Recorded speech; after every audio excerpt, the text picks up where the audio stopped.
दोस्तों नमस्कार।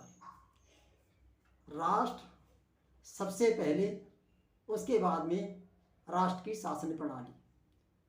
राष्ट्र की शासन प्रणाली राष्ट्र के हित के लिए तैयार की गई है, इसलिए राष्ट्र की शासन प्रणाली, शासन व्यवस्था सेकेंडरी है। फर्स्ट तो राष्ट्र है, और राष्ट्र को चलाने के लिए जिस लीडरशिप की जरूरत है, और जो लीडरशिप होना चाहिए, जो पब्लिक की बात को सदन तक कहे और पब्लिक के आवश्यक जो भी पहलू हों उनको निपटाने के लिए कानून बनाए, तो नेता इसके लिए चुना जाता है। नेता का कार्य है नेतृत्व करना, और नेतृत्व का मतलब है पब्लिक का नेतृत्व करना, प्रजा का नेतृत्व करना, कि वो प्रजा का नेतृत्व करे। लेकिन जब नेता प्रजा का नेतृत्व करने के बजाय वो प्रजा को जुमलों में फंसाकर झूठे साचे बयान देकर चला जाता है, और बाद में वो अपने रोटी कमाने में लग जाता है। रोटी का मतलब अपना एक ऐसा उद्योग का रूप धीरे धीरे लेता चला जाता है कि जो कुछ हो कमाई वो मेरे लिए हो, और वो प्रजा जिसके नेतृत्व करने की उसने जिम्मेदारी ली है, वो बजाय उसके नेतृत्व करने के बजाय जब वो अपने कार्य में लग जाता है, तो बेचारी प्रजा जिसने वोट दिया है वो उस नेता को माननीय मानती है कि साहब तुम ही हमारे माई बाप हो, जो तुम ही हमारी समस्या निपटा सकते हो। कहने का मतलब हमारा ये है। ऐसी कंडीशन में देश की क्या दुर्दशा होती चली आ रही है और हो रही है, और आज से आगे आने वाले समय में और खतरनाक कंडीशन दी जाएगी। इसलिए अभी समझने की आवश्यकता है, जब नेता अपने लिए अपने पद को एक व्यापार समझ लेता है, अपने नेतागिरी को इंडस्ट्री समझ लेता है कि मैंने इतना पैसा लगाया है चुनाव में और इतना पैसा मुझे कमाना है, तो ये देश के लिए बड़े खतरनाक संकेत होते हैं। और इसको काबू पाने के लिए ही मैंने कुछ नियम बनाए हैं।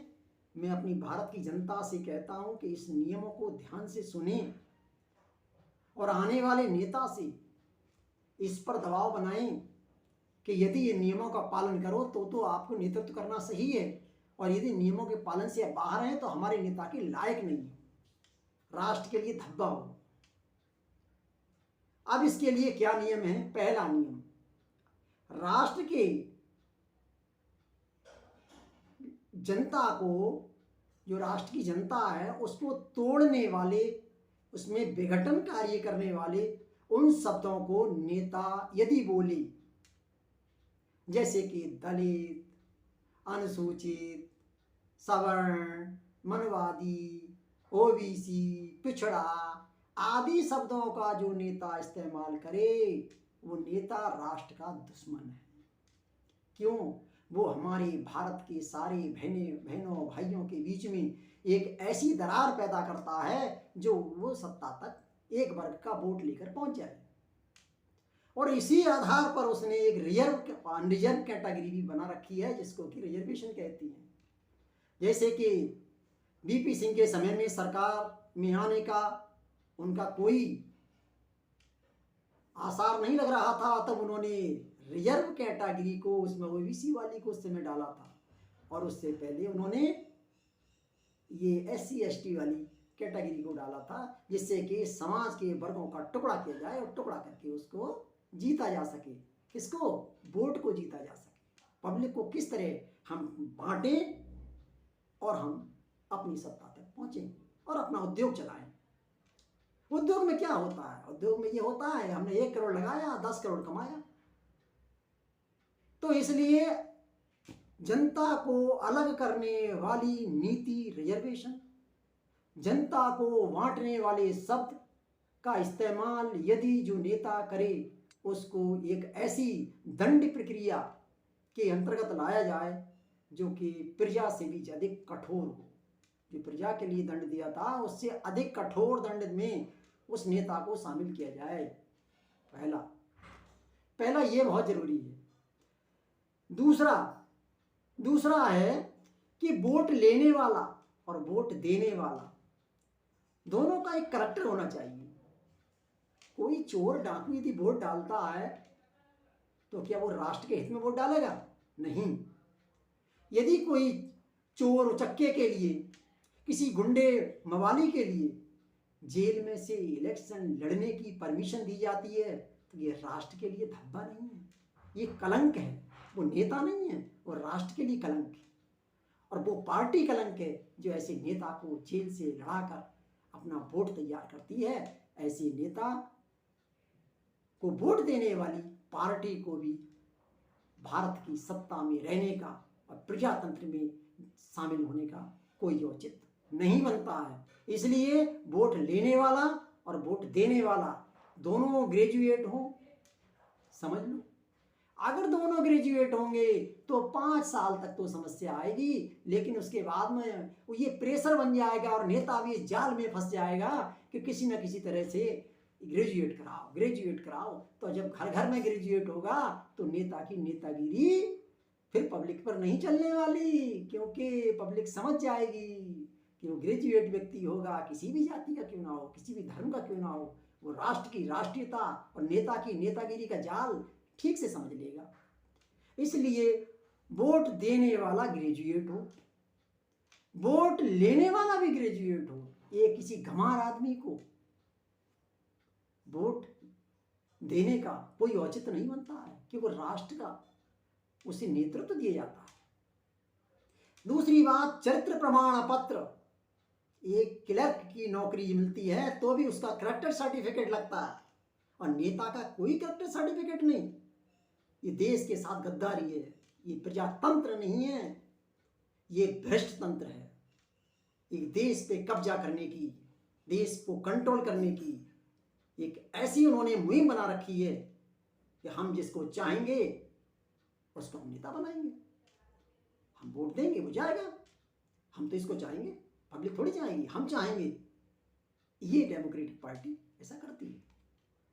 इसलिए कैरेक्टर सर्टिफिकेट ऐसा होना चाहिए जैसा कि सरकारी जॉब के लिए कैरेक्टर सर्टिफिकेट आवश्यक है, और वोट लेने वाला और वोट देने वाला दोनों ग्रेजुएट होना चाहिए। ये दूसरा प्रकरण है। तीसरा प्रकरण है 50% वोट के आधार पर राजनीति होनी चाहिए। फ्रांस में इलेक्शन होता है, 10 खड़े हो जाओ, 20 खड़े हो जाओ, 50 खड़े हो जाओ, उनमें से 2 व्यक्ति सर्वोपरि छांटे जाते हैं जिनको अधिक वोट मिलता है। उसमें से फिर 2 का इलेक्शन होता है, और 2 के इलेक्शन में जिसको 50% से अधिक वोट मिलता है उसी व्यक्ति को उस क्षेत्र का नेता माना जाता है। जैसे कि वहां राष्ट्रपति का चुनाव होता है। ये चुनाव हर जगह हो सकता है, हर निर्वाचन क्षेत्र में हो सकता है, टेम्परेरी और परमानेंट। तो इसलिए ये 50% का वोट का नियम जब तक लागू नहीं होगा, नेता तो इतनी फूट डालेगा पब्लिक में कि वो 10% वोट से भी एक दिन ऐसा सोचेगा कि मैं तो बस अपनी बिरादरी का ही वोट लेके नेता बन गया और लूट लूंगा देश को बैठ के। लाओ, ये PSU गिरा दूंगा, ये रेल प्राइवेट कर दूंगा, ये कर दूंगा, वो कर दूंगा, इनकी नौकरी में भ्रष्टाचार करूंगा। ये दुनिया के जैसे आरोप समाज में लग रहे हैं, मतलब आरोप आ रहे हैं निकल के, ऐसी किसी भी तरह से धन कमा सकता है। इसके अलावा राज्यसभा और विधानसभा में तो जाता है, राज्यसभा और विधान परिषद, ये दोनों भारतीय राजनीति को चलाने के बीच के एक ऐसे अवरोधक हैं, एक नेताओं का विस्तार करके एक नए उद्योग नेताओं के चलें, नए नेता आएं, देश को किस आराम से साथ लूटें और आराम करें, करप्शन में खूब आराम से मौज मस्ती लें। इसलिए ये तंत्र को हटा देना चाहिए।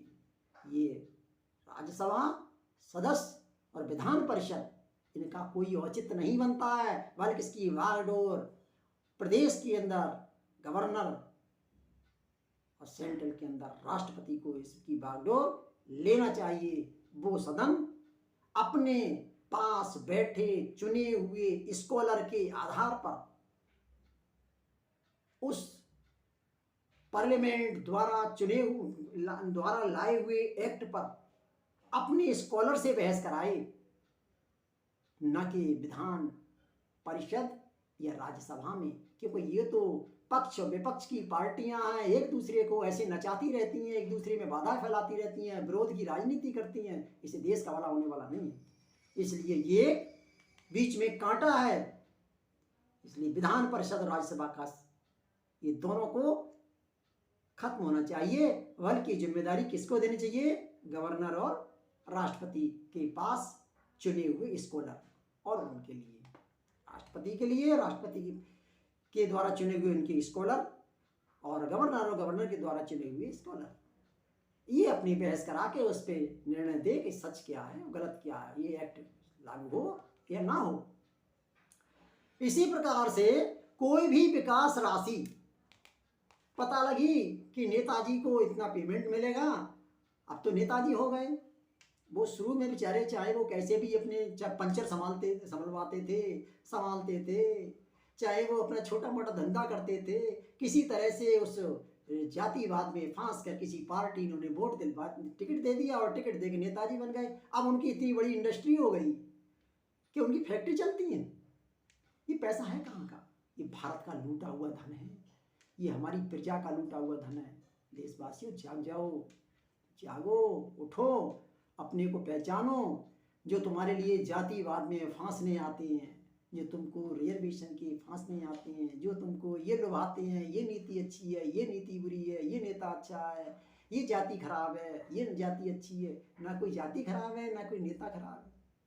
खराब है तो क्या है? देश के गद्दारों की सोच खराब है, जो हमारे लिए बांटते रहते हैं और हमारे धन को लूट कर अपना इंडस्ट्री चलाते हैं।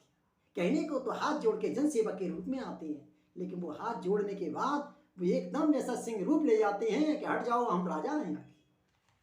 ये भी बड़ा खतरनाक कदम है। इसलिए कोई भी विकास राशि उनके खाते में नहीं जानी चाहिए। वो विकास राशि एक IAS ऑफिसर के खाते में जानी चाहिए, चाहे वो मंत्री हो, चाहे वो MLA हो, चाहे MP हो, किसी के भी खाते में पैसा नहीं जाना चाहिए। सारी विकास राशि उस IAS ऑफिसर के खाते में जाना चाहिए, जो जिले का हो या सचिवालय में हो, ताकि वो जो धन जब निकाला जाए तो उस नेता या मंत्री और प्लस IAS ऑफिसर के बीच में एक साइन कराने के बाद ही उस धन को निकाला जाए कि वो जनता का पैसा है और देश में लगाया जाना है।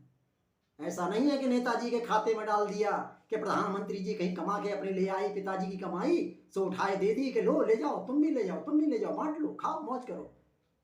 पब्लिक से हमने मिलिट्री दिखा के ले लिया पैसा, टैक्स के वसूल में, टैक्स में ले लिया, वैसे ले लिया और पुलिस से वसूल करा लिया, मोटरसाइकिल वालों से, वैसे सबसे, और धन इकट्ठा करा करोगे और हम तुम्हें दे रहे हैं, मौज मारो, तो हमारी सरकार चलवाते रहना। ये बहुत खतरनाक घंटी है राष्ट्र के लिए। इससे सत्ता स्थायी कभी नहीं हो सकती और एक ना एक दिन ये ऐसा रूप ले जाएगा जिसकी कल्पना करना भी मुश्किल है। इसलिए किसी भी नेता के खाते में डायरेक्ट धन नहीं जाना चाहिए, चाहे वो मंत्री हो या MLA हो या MP हो। इसके अलावा कोई भी IAS या IPS ऑफिसर को ये पावर होना चाहिए कि यदि वो नेता की उस ऑडियो एंड वीडियो दोनों में से उस क्लिप को प्राप्त कर ले जिसमें कि नेता किसी की मर्डर की योजना बनाता है या मर्डर करवाता है, किसी चोरी की योजना बनाता है या करवाता है, या बदले की भावना से किसी से शत्रुता पूरी करता है या कराता है, या कोई पक्षपातपूर्ण कार्रवाई को IPS ऑफिसर पर दबाव बनाता है, तो IAS और IPS ऑफिसर को के पास ऐसी शक्ति होनी चाहिए कि वो वीडियो या ऑडियो की सच्ची क्लिप दिखाकर उसे नेता को तुरंत अरेस्ट कर ले। ये पावर उनके पास होनी चाहिए। और इसी प्रकार से नेता के पास भी पावर होनी चाहिए कि इसका उल्टा रूप, यदि नेता के पास ये पावर नहीं होगी तो आईएएस आईपीएस ऑफिसर फिर मनमानी करेंगे। इसलिए उनके पास भी यही पावर होनी चाहिए कि यदि आईएएस या आईपीएस ऑफिसर इस तरह के कोई विचार नेता के प्रति रखते हैं और नेता ईमानदार है, नेता अच्छा है, तो उनके लिए भी सजा देने का अधिकार उस नेता के पास होना चाहिए। अब वो सजा कौन देगा? सजा तो कोर्ट देगा, लेकिन मैसेंजर का काम, पहुंचाने का काम, ये तो आईएएस ऑफिसर आईपीएस ऑफिसर का और नेताजी का है। जो गलत पकड़े उसको कानून तक पहुंचाए। इसके अलावा भारत में किसी भी नेता को बिना इलेक्शन के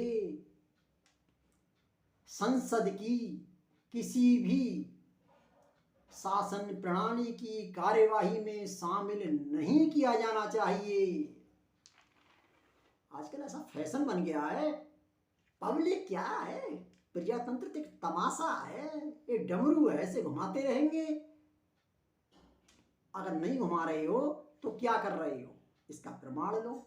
जब पब्लिक जिस नेता को वोट नहीं देती है और पब्लिक हरा के खड़ा कर देती है, ये नेता मेरे लायक नहीं है, उस नेता को जो सत्ता जीत जाती है तो अपने चहेते नेता को, हारे हुए नेता को मंत्री बना लेती है।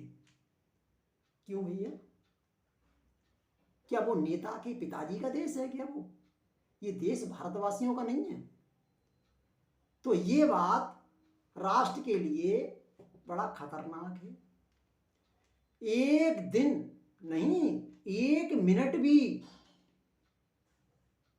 उस व्यक्ति को सत्ता की शासन प्रणाली में शामिल ना किया जाए नेतागिरी में, जब तक कि पब्लिक उसे चुन के ना भेज दे। और पब्लिक जिसको एक बार अगर हरा दे तो 1 साल तक उस व्यक्ति को चुनाव में वो पार्टी ना भेजे। क्यों? यदि वो पार्टी उस व्यक्ति को, हारे हुए को शामिल कर लेती है और फिर 6 महीने में चुनाव करा लेती है, जब उसकी सत्ता आ जाती है फिर वो शासन पर दबाव बनाकर उसको जिता लेती है। तो ये प्रजातंत्र तो है नहीं, ये तो एक तमाशा बना रखा है। हमारे भारत की भारतीयता के लिए जीने वाले जो लोग हैं उनके विचारों का एक घोटन है। मतलब विचारों को एक ऐसे दबाना है कि तुम्हारे विचार काम नहीं करेंगे। राष्ट्र से बड़े हम हैं, नेता ये सोचते हैं। ये बहुत गलत संकेत है। नेताओं को इन नियमों के अंतर्गत यदि बांध देंगे तो नेता का जो नेतागिरी उद्योग चलता है उसको रोका जा सकता है और भारत को भारतीयता से के साथ उस नेता से जोड़ा जा सकता है। ये अति आवश्यक कदम है। मेरे देश के देशवासियों, मेरा सबसे यही संदेश है, नहीं तो बेरोजगारी बढ़ेगी, भुखमरी बढ़ेगी, जनसंख्या बढ़ेगी और नेता की मस्ती में कोई कमी नहीं आएगी। नेता उद्योग पनपता चला जाएगा। इसलिए इस पर नियंत्रण पाना जरूरी है। नमस्कार।